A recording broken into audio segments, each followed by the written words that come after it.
Captain Lee Dong-yoon checked his watch for the third time in 10 minutes. The Soldan was running behind schedule, and every hour they delayed meant more people would die on Kepler Station. He walked through the narrow corridor of his freight ship, listening to the familiar hum of the engines. This was supposed to be a simple cargo run, nothing more. The medical supplies in the cargo hold were worth more than his ship. Antibiotics, pain medications, and emergency surgical equipment filled every available space. The mining colony on Kepler Station was fighting a bacterial outbreak that had already killed over 200 people. Without these supplies, the death count would climb to thousands. Dong-yoon had been running cargo between Earth and the outer colonies for 8 years. He had seen diseases wipe out entire settlements before help could arrive. That was why he had pushed his engines beyond safe limits to get here faster. The Seoul Dawn was not a fast ship, but she was reliable. His crew of 3 had been with him for over 2 years. Engineer Park Ji-won could fix anything with spare parts and determination. She was small but tough, with hands that never seemed to stop moving. Navigator Kim Soo-ben had the best spatial memory Dong-yoon had ever seen. She could plot courses through asteroid fields that other navigators would not even attempt. Communications. Officer Choi Min-ho was barely 21 years old, but he could squeeze a signal through interference that would stop most people. They were good people. More importantly, they understood why this cargo run mattered. Dong-yoon entered the bridge where Soo-ben was studying the navigation display. "How much longer until we reach the Kepler transit zone?" he asked. 6 hours at current speed, she replied. Without looking up, "We could cut it to 5 if we increase engine output by 15%. "Do it," Dong-yoon said immediately. Ji-won's voice came through the ship's communication system from the engine room. "Captain, we are already running hot. Pushing harder might damage the cooling systems. How long can we maintain increased output? Maybe 8 hours before we risk serious problems?" Dong-yoon did the math quickly. They needed 7 hours to reach Kepler Station after entering the transit zone. It would leave them 1 hour of safety margin. It was cutting things close, but people were dying. "Increase power," he decided. "We can handle 8 hours." Min-ho looked up from his communication console. "Captain, I am getting some strange readings on the long-range sensors. There are 3 ships about 2 hours ahead of us, just sitting in space near the asteroid field." "Pirates?" Soo-ben asked, her voice tense. "Maybe," Dong-yoon said. The Kepler transit zone was a known hunting ground for pirates. Most cargo ships traveled in convoys for protection, but the Seoul Dawn had left Earth alone because time was more important than safety. "Can you identify the ship types?" Min-ho worked at his console for several minutes. "They are definitely not merchant vessels. The engine signatures match military-grade fighters, but they are not broadcasting any government identification codes." Dong-yoon felt a cold weight in his stomach. 3 military-grade ships could destroy the Seoul Dawn without breaking formation. But turning back would mean abandoning the people on Kepler Station. "Can we go around them?" he asked. Soo-ben shook her head. "The asteroid field extends for millions of kilometers in both directions. Going around would add at least 40 hours to our journey." 40 hours meant hundreds more deaths on Kepler Station. Dong-yoon had seen the reports. The bacterial infection was spreading faster than the colony's medical staff could treat it. Every hour mattered. "We continue on course," he said firmly. His crew looked at him with expressions ranging from surprise to worry. They all knew the risks. Pirates in this sector were not interested in taking prisoners. They killed crews and sold cargo to the highest bidder. Captain Ji-won's voice came through the speakers again. "Are you sure about this? We could send a message to Earth requesting military escort. By the time a military ship reaches us, we would be 3 days behind schedule," Dong-yoon replied. 3 days means at least 500 more deaths." The bridge fell silent, except for the steady hum of the engines. Dong-yoon knew his crew was scared. He was scared too. Fear was not a good enough reason to let people die when you could save them. "Min-ho, start recording a message," he said. "If something happens to us, I want Earth Command to know about the pirates in this sector." "Yes, Captain." Dong-yoon sat in his command chair and watched the navigation display. The three unknown ships were still holding position near the asteroid field. They were definitely waiting for something. Probably merchant vessels like the Sol Dawn. 2 hours until contact, Subin reported. Dong Yun nodded. 2 hours to prepare for what might be his last cargo run. He thought about the families on Kepler Station who were watching their loved ones die from a disease that could be cured with the right medicine. He thought about the children who had already lost parents to the outbreak. Those thoughts made his decision easier. Juan, I want you to prepare the cargo hold for emergency jettison, he said. If pirates board us, we might need to destroy the supplies to prevent them from profiting. That would doom the colony, Giwan protested. Better than letting pirates sell life-saving medicine to the highest bidder while people die. It was a horrible choice, but Dong Yun had learned that space often forced people to make horrible choices. The key was making sure your choices were based on what was right, not what was safe. 1 hour until contact, Subin announced, the Sol Dawn continued toward the Kepler transit zone, carrying its precious cargo, and for people who had decided that some things were worth risking everything for. None of them knew that their decision to continue would soon attract the attention of someone who had been searching the galaxy for exactly this kind of stubborn courage. The ship's sensors detected nothing unusual in the cargo bay. The small life pod attached to their hull remained invisible to their scanning equipment, its occupant watching and waiting to see what these humans would do when faced with impossible odds. The three pirate ships moved like hunting wolves as they surrounded the Sol Dawn. Captain Lee Dong-Yun watched their approach on the main screen, his hands steady on the controls despite the sweat on his forehead. The enemy vessels were sleek and dangerous, built for speed and destruction rather than cargo. They are hailing us, Minho reported from his communication station. Put them through, Dong-Yun ordered. A scarred face filled the screen. The pirate captain had cold eyes and a cruel smile. Cargo vessel, you will shut down your engines and prepare for boarding. Any resistance will result in the immediate destruction of your ship. You're carrying medical supplies to a colony fighting a disease outbreak, Dong-Yun said calmly. These people will die without treatment. The pirate captain laughed, a harsh sound that made Minho flinch. That is not my problem. Medical supplies bring excellent prices on the black market, much better than letting sick colonists have them for free. I cannot let you take this cargo. You cannot stop me either. The pirate cut the communication. Dong-Yun turned to his crew. Guan, how long until you can jettison the cargo? Minutes to set the charges, she replied through the intercom. Subin, plot a course that keeps us away from their boarding tubes as long as possible. Already working on it, Captain. The Sol Dawn began evasive maneuvers, but the freight ship was no match for military fighters. Within minutes, the pirates had matched their course and speed. Magnetic clamps attached to the hull with loud banging sounds that echoed through the ship. They are cutting through the airlock, Minho said, his voice tight with fear. Dong-Yun drew his sidearm, knowing it would be useless against armed pirates in combat armor. Everyone to the bridge. We make our stand here. But as the crew gathered on the bridge, something unexpected happened. The ship's sensors detected movement.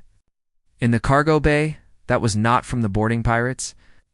Something else was moving down there, something small and fast. Captain, Giwan's voice came through the intercom with confusion. There is someone in the cargo bay who is not a pirate. The readings show a single person, very small, moving toward the boarding party. What do you mean small? Dong-Yun asked. The sensors show someone about 1 meter tall, maybe less. Before anyone could respond, the sounds of combat erupted from the cargo bay.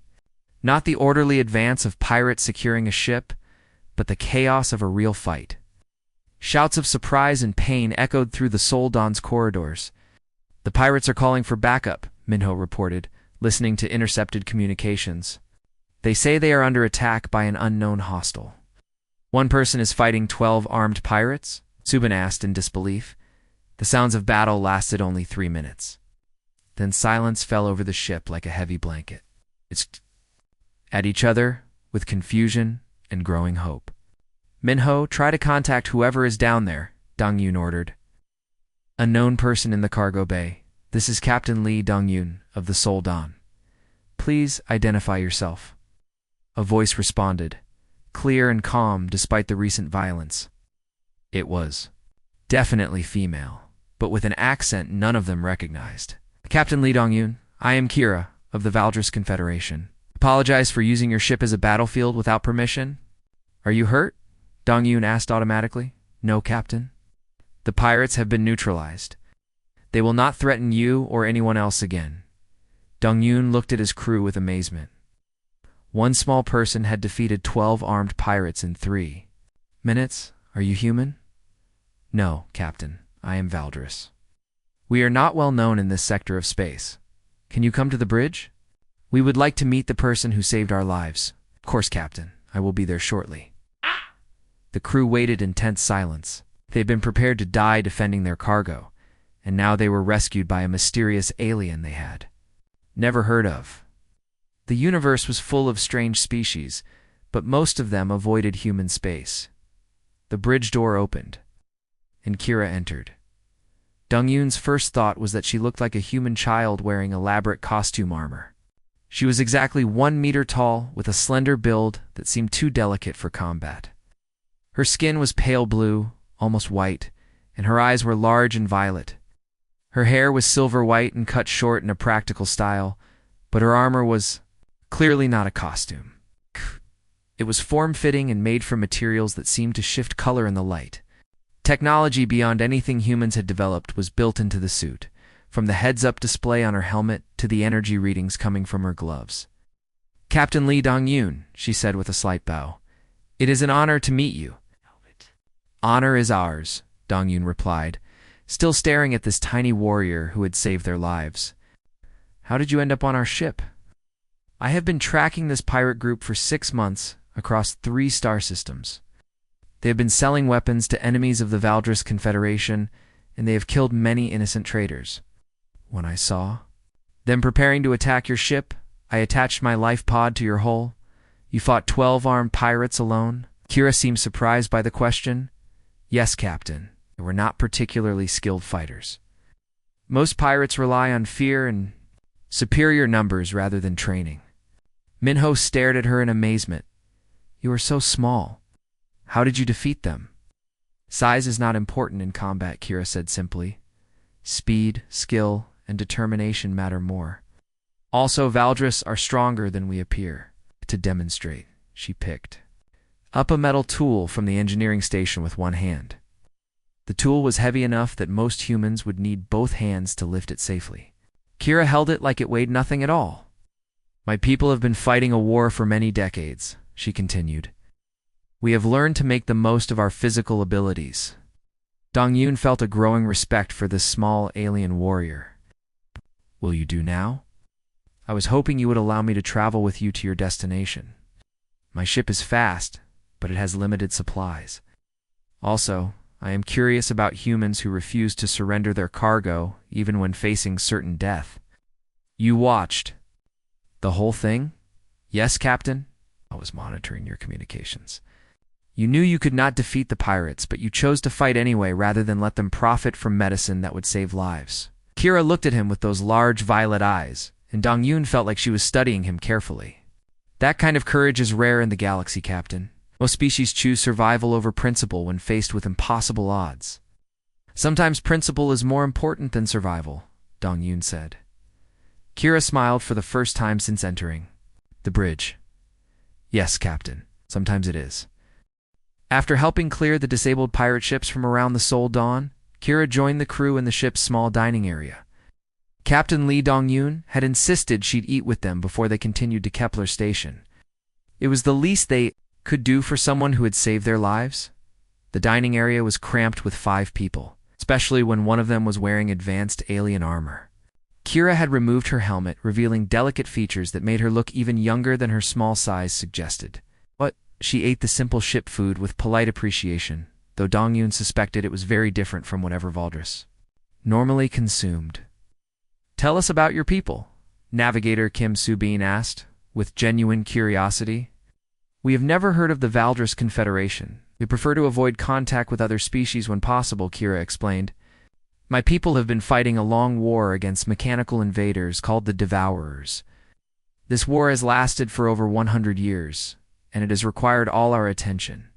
Engineer Park Ji-won leaned forward with interest. Mechanical invaders? Like robots? Yeah, more advanced than robots.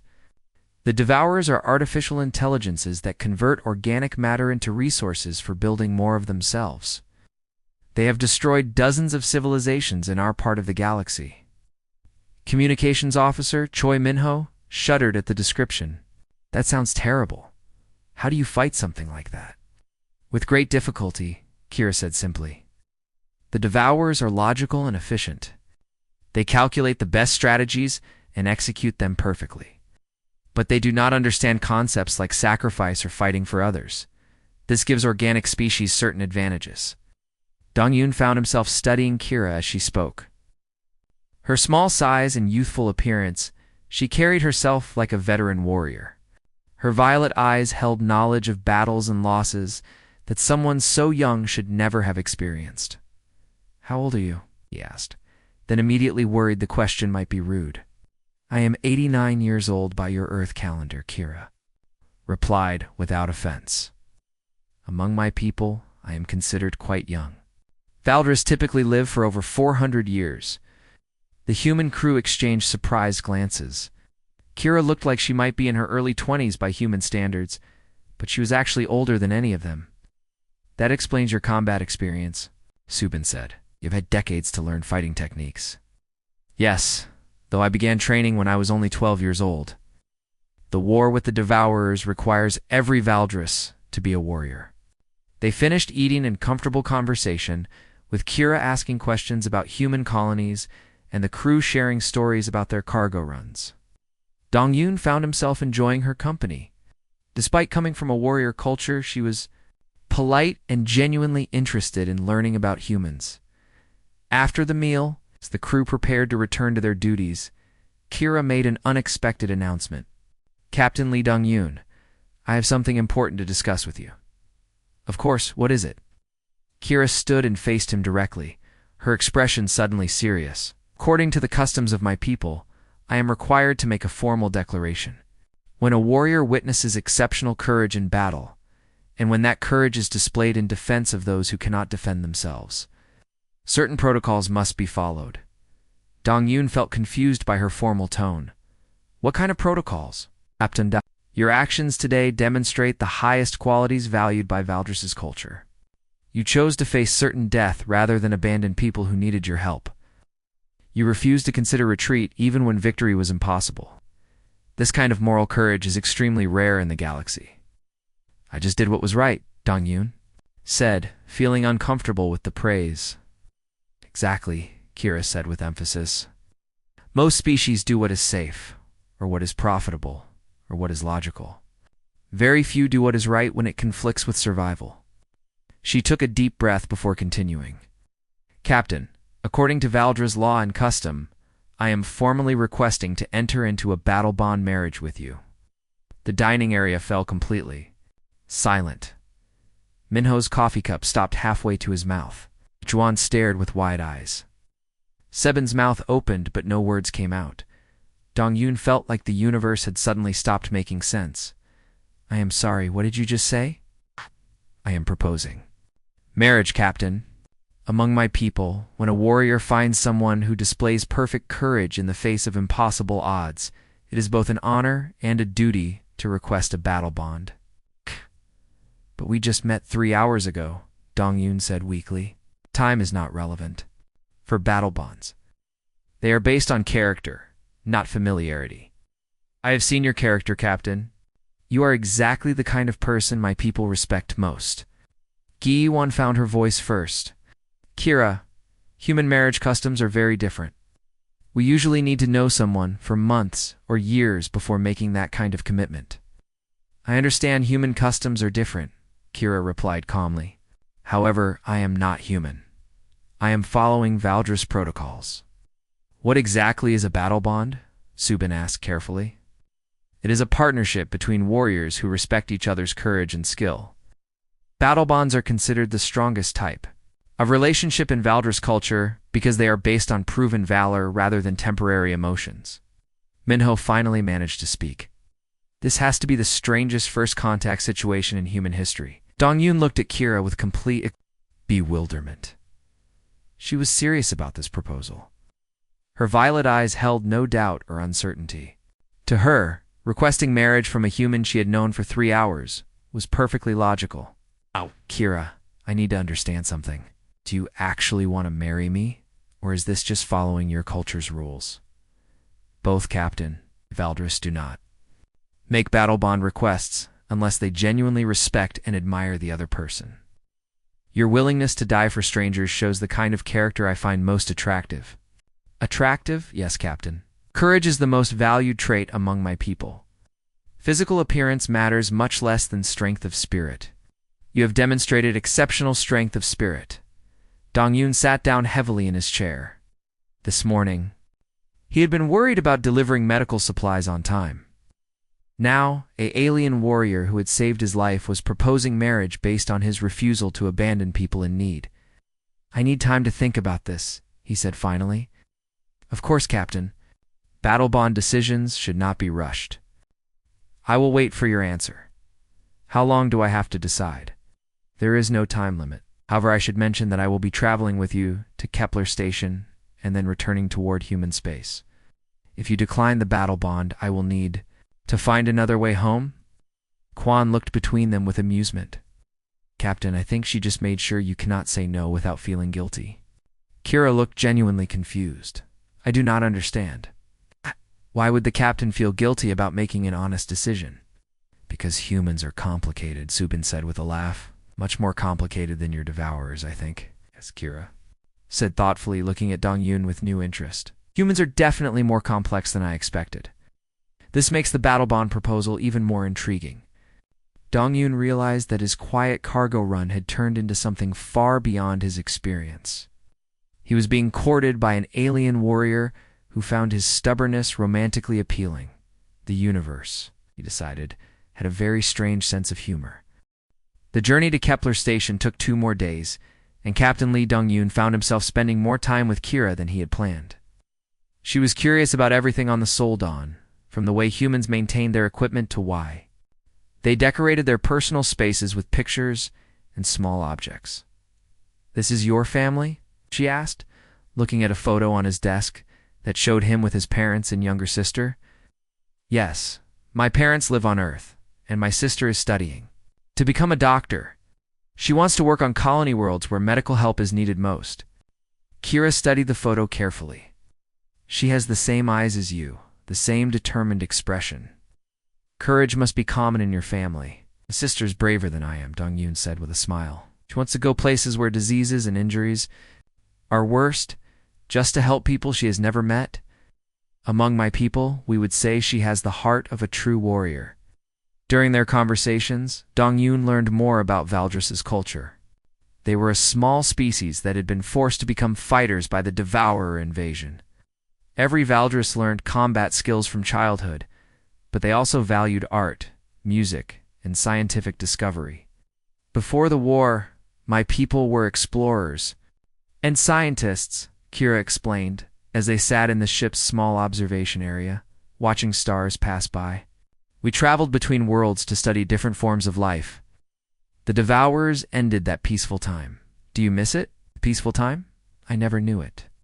I was born 30 years after the war began. My grandmother told me stories about the old days when Valdris ships explored the galaxy for knowledge instead of hunting enemies." Dong-Yun could hear the sadness in her voice. "Maybe when the war ends, your people can explore again. Maybe if we survive that long." Engineer Park Ji-won had become fascinated with Kira's armor and weapons. The Valdris technology was centuries ahead of human science, but it was built with the same practical approach that humans used. "Your people designed things to last," Ji-won observed as she examined one of Kira's energy weapons. "This weapon is at least 50 years old, but it works perfectly. Valdris cannot afford to waste resources during wartime," Kira explained. "We build things to be repaired and maintained, not replaced." "Is this not how humans build things?" "It is exactly how humans build things," Ji-won said with excitement.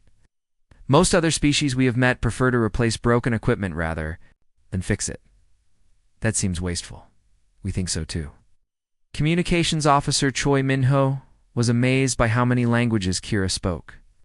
She could communicate with dozens of different species, each with their own complex grammar and cultural meanings. Ow. Do you remember so many languages? He asked. When you are hunting criminals across the galaxy, you must be able to speak with many different peoples, Kira said. Also. Valdris have very good memories. We can remember conversations exactly as they happened, even years later. That must be useful in combat. Yes, but it also means we never forget the people we could not save. Navigator Kim Subane was impressed by Kira's knowledge of star charts and hyperspace routes. The Valdris had been traveling between star systems for much longer than humans, and they knew paths through space that human navigators had never discovered. This route to Kepler Station could be shortened by 6 hours, Kira said, pointing to their navigation display. There is a stable hyperspace corridor that runs directly through this nebula. Human ships cannot survive nebula radiation, Subin said. Valdris ships have better shielding. I think your engines could handle the shorter route if we modify the power distribution. It's working together. They found a way to cut 2 hours off their journey time. It was a small improvement, but it meant the medical supplies would reach Kepler Station sooner, as they worked side by side. Dong-Yun began to understand why Kira had made her battle bond proposal. It was not just about following her cultures, customs. She genuinely enjoyed working with humans because they approached problems the same way Valdris did. Your people never give up, she said during one of their evening conversations. Even when a problem seems impossible to solve, humans keep trying new approaches until something works. Is that unusual? Very unusual. Most species accept defeat when the odds become too difficult. They retreat and try to find easier targets or safer choices. What do Valdris do? We fight until we win or die trying. It is why we have survived. The Devourer wore for over 100 years. Dong-Yun was beginning to understand the attraction. Humans and Valdris shared a stubborn refusal to accept defeat. Both species would rather die trying than live with the shame of giving up. Is that why you want to marry me? He asked directly. Because I am stubborn like a Valdris. Kira considered the question seriously. Partly yes. But also because you are stubborn for the right reasons. You could have saved your ship by abandoning the medical supplies, but you chose to risk everything to help people you had never met. That is the kind of person I want to spend my life with. Even though I am human and you are Valdris, species does not matter for battle bonds. Character matters. Courage matters. The willingness to sacrifice for others matters. You have all these qualities. Dong-Yun found himself thinking about her proposal more seriously. Kira was brave, intelligent, and dedicated to protecting innocent people. She was also kind, curious, and surprisingly funny when she was not being formal about Valdris customs. What would a battle bond marriage actually involve? He asked. Partnership in all things. We would fight together, explore together, and support each other through difficult times. Valdris battle bonds are meant to last for centuries. Centuries.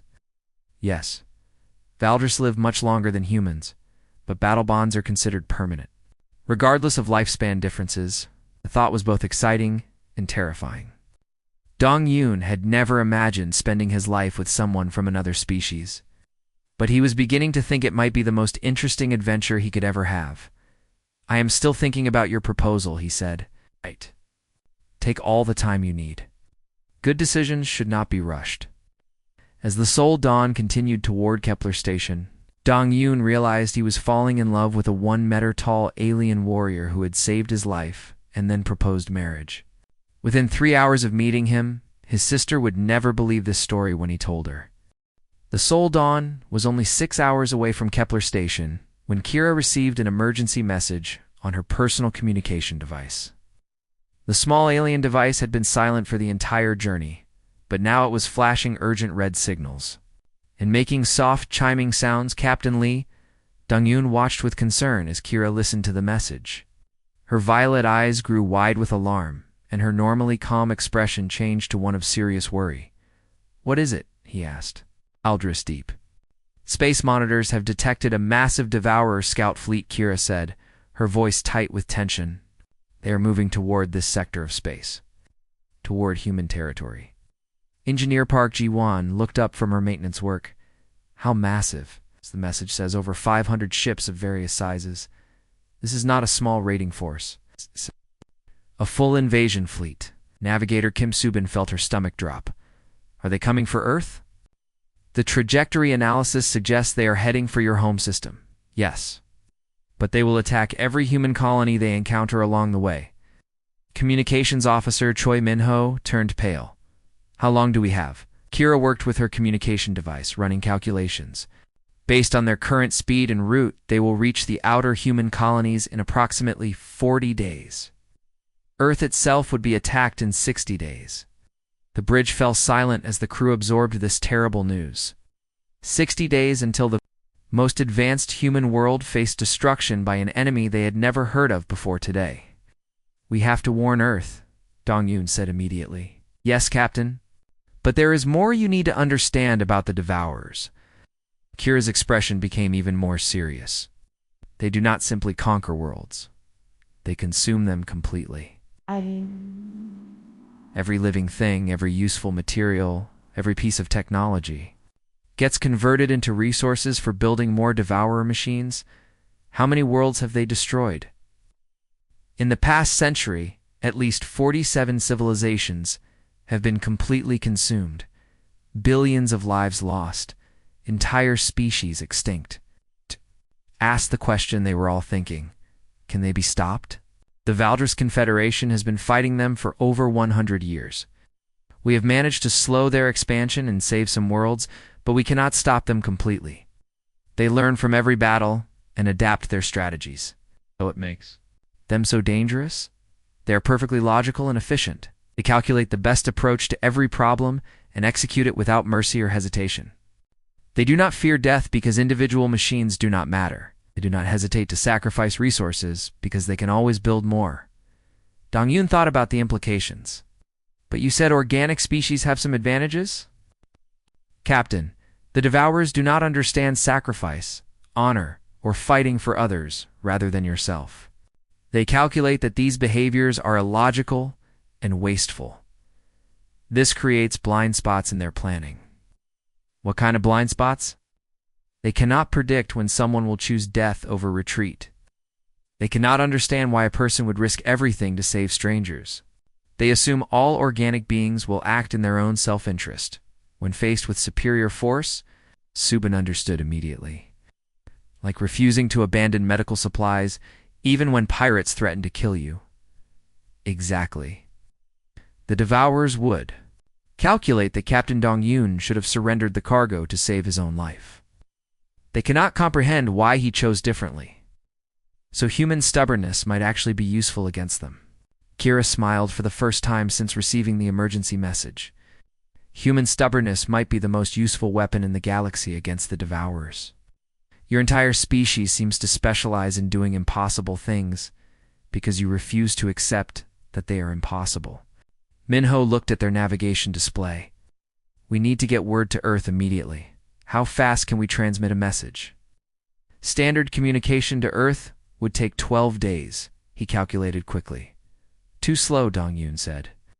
By the time Earth Command receives the warning and organizes a response, the outer colonies will already be under attack. There is another option, Kira said carefully. I could take my ship and race directly to Earth with the warning. My vessel is much faster than the Sol Dawn. How much faster? I could reach Earth in 18 days instead of the 45 days it would take you. Dong-Yun felt a sinking feeling in his stomach. But that would mean abandoning our mission. To Kepler Station. No, Captain. You would continue to the station with the medical supplies. I would go alone to warn Earth. The choice was clear, but it was also terrible. If Kira left now, she could warn Earth and possibly save billions of lives. But the people on Kepler Station would still die without the medical supplies, the Sol. Dawn was carrying... How many people are on Kepler Station? Kira asked quietly. About 12,000, Ji-won answered. And how many people live in human space? Nearly 50 billion across all colonies and Earth. The mathematics were simple. Saving 12,000 lives versus saving 50 billion lives. Any logical being would choose to warn Earth and abandon Kepler Station. But Dong-Yun was human. which meant logic was only part of the equation. I cannot abandon the people on Kepler Station, he said firmly. They are dying right now. They need these medical supplies within the next day or hundreds more will die. Captain Subin said gently, 50 billion people are more important. Then 12,000, are they? Dong Yun asked. If we decide that some people matter less than others based on numbers, how are we different from the devourers?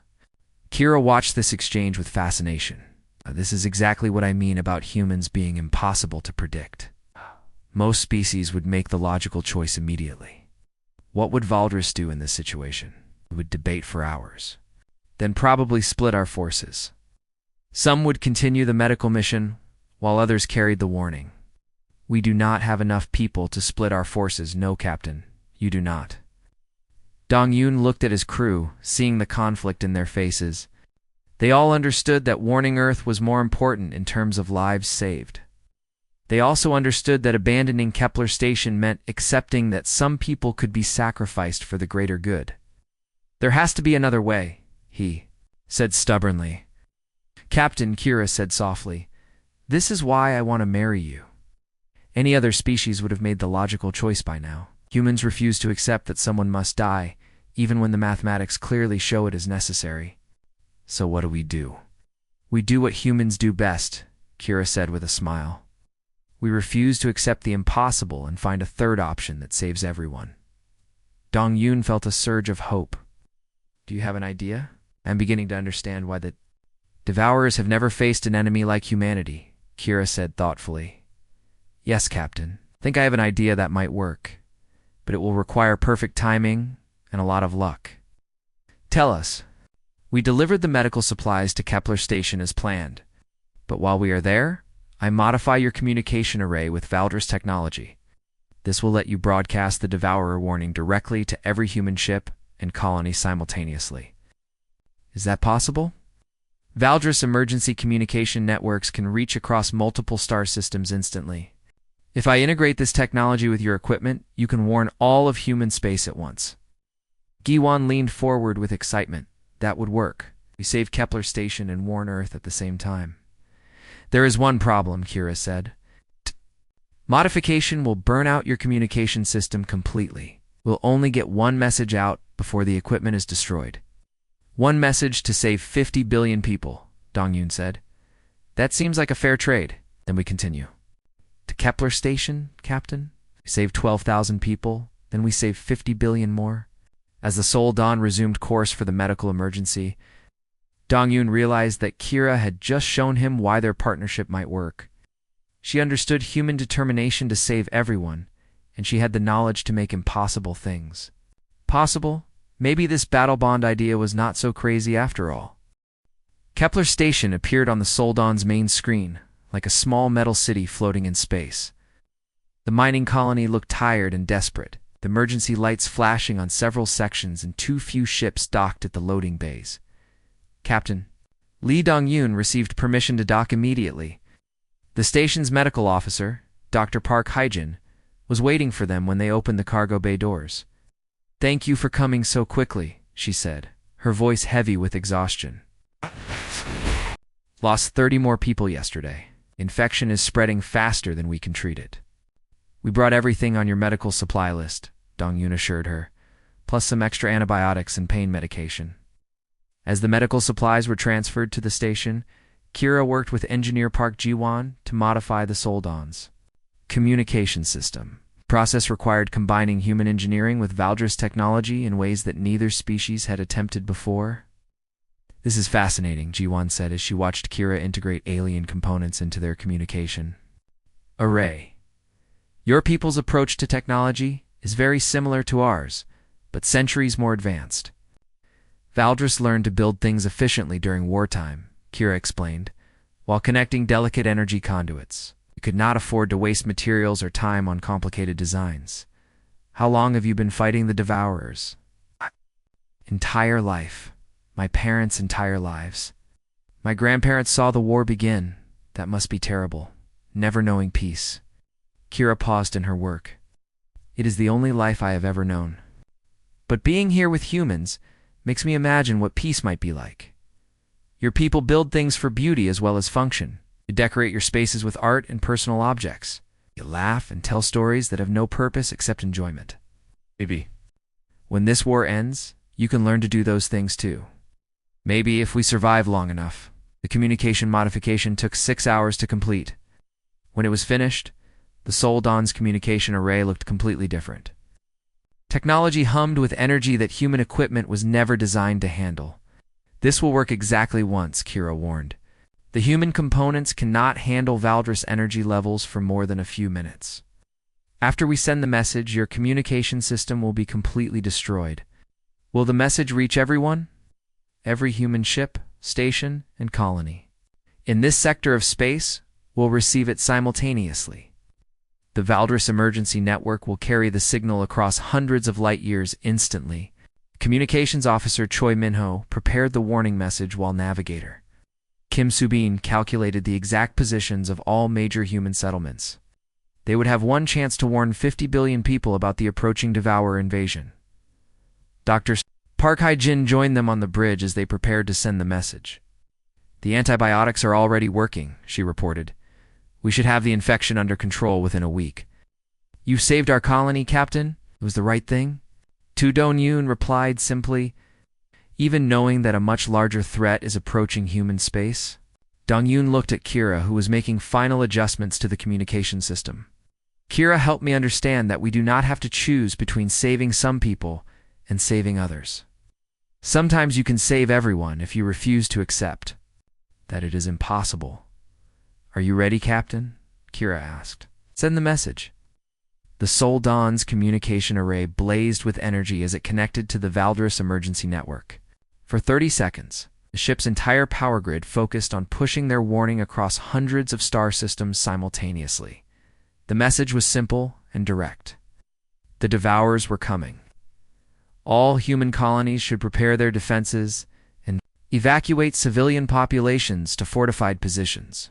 Earth Command should mobilize every available military ship. The invasion would begin in 38 days. When the transmission ended, sparks flew from the communication console, and the smell of burned electronics filled the bridge. The communication array was completely destroyed, but their warning had reached every corner of human space. It is done, Kira said with satisfaction. Every human settlement now knows about the threat. Will it be enough? Minho asked. That depends on how humans respond to impossible odds, Kira replied. Based on what I have seen during this journey, I think the Devourers are about to face their first real surprise in over 100 years. Dr. Park Hae-jin looked between Dong-yoon and Kira with curiosity. There are rumors among my medical staff that you two are getting married. Is that true? Dong-yoon felt his face turn red with embarrassment. Kira made a marriage proposal according to her people's customs. And have you decided on your answer, Captain? Dong-yoon looked at Kira, who was watching him with those large, violet eyes. Over the past few days, he had seen her courage, intelligence, and dedication to protecting innocent people. She had risked her life to save his crew, then helped him find a way to save both Kepler Station and warn Earth about the Devourer threat. More importantly, she understood why these things mattered. She shared his stubborn refusal to abandon people in need, even when logic suggested it was the smart choice. Yes, he said finally. I accept your battle bond proposal, Kira. Kira's face lit up with genuine joy. Truly, Captain. Truly, but I should warn you that humans have no idea how to be married to aliens. We will probably make many mistakes.